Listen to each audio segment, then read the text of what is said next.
Тилекке каршы бизде элдик лидер жок экен, улуттун лидери жок экен. Эгер алар болгондо бүгүн өзүн лидерибиз деп эсептеп элдин алдына чыгып сүйлөп аткан байкелерибиз түрмөдөн минтип мыйзамсыз жол менен чыгып кетпейт эле. Алар чыккандан эми айтат да, мени эл чыгарды, мени эл бошотту, мени эл актады депчи. Бул туура эмес. Силерди эл чыгарган жок, силерди тарапташтарыңар чыгарды. Уюшкан эле бир топ адамдар бар эле чыгарды. Эл деген сөз башка. Бул биринчиси. Эми болор иш болду. Боёсу канды. Макул чыгыптырсыздар. Куттуктайм. Ак экениңиздерди, көк экениңиздерди тергей турган адам эмесмин. Муну тарых таразалайт. Муну убакыт бардык нерсени өз ордуна коет. Бул биринчиси. Экинчиси, дагы деле бириге албай атышат. Амбиция деген нерсе буларды жеп атат. Тымагыңарды бир жерге эле ката турганыңар жакшы болот эле дейм да. Азыр биз өлкөнү сактап калышыбыз керек, эртең эле уже ОДКБ кирет, урматтуу мекендештер. Алар кирсе биз жыргабайбыз, билесиңер да. Ал жакшы эмес. Дүйнөлүк коомчулук көз салып турат. Кыргыздар кыйын экен, аягым немене өтөт деп. Бирок кеп анда деле эмес. Биз кыйын экенибизди өзүбүзгө далилдешибиз керек болчу. Кече Сооронбай Жээнбеков, ал бүгүн легитимдүү президент, кайрылуу жасады. Барып сүйлөшө турган бир киши жок экен. Ал киши ачык эле айтып атат: "Келгиле, мен сүйлөшкөнгө даярмын. Мен тийиштүү кагаздарга кол коймоюн, мына бул хаос токтобойт, мекендештерим" деп атат. Бир да киши басып бара элек. Коркуп атасыңарбы? Же духуңар жетпей атабы? Мен таң калдым просто. Сүйлөшпөйсүңөр ушундайда.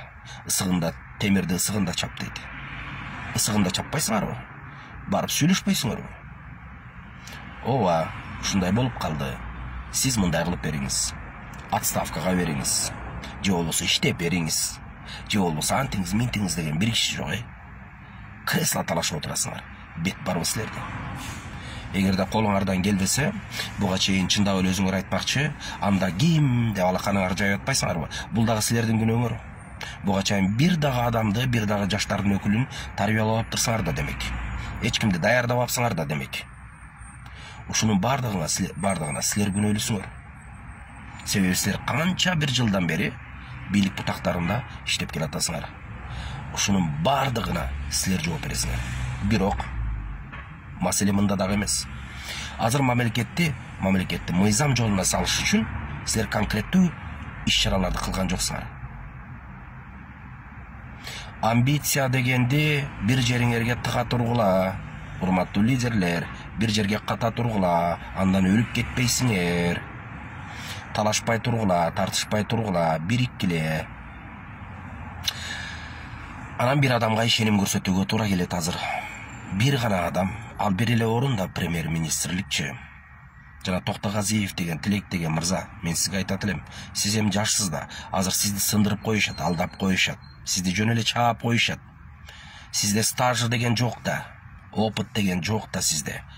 Эми айыл чарбасын түшүнгөн киши эле барып министр болуп алса, премьер-министр болуп алса, уят да бул. Уят да. Менин оюмча азыр эл биригишибиз керек. Биригүү деген эмне? Ал конкреттүү бир портретке токтоо деген сөз да. Бир адамды ээрчип турушубуз керек деген сөз да. Менин оюмча азыр эми болор иш болду, боёсу канды. Келгиле баш көтөрөлү. Мына көпчүлүк эл айтып атат, Садыр Жапаровду колдойлу, ээрчили деп. Колдогула да. Садыр Жапаровду түбөлүк алып келип отургузган атам деген эч ким жок. 2 айга эле бекийт. Анан кийин териштиргенге жетишет элек да. Колдош керек го дейм бир адамды.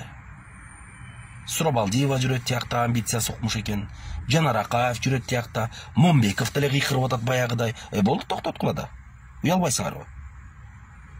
Силер кече шайлоого баратканда укмуш убадаларды берип атпадыңар беле? Анан өтпөй калганда эми ушинтип кыйкырып каласыңарбы?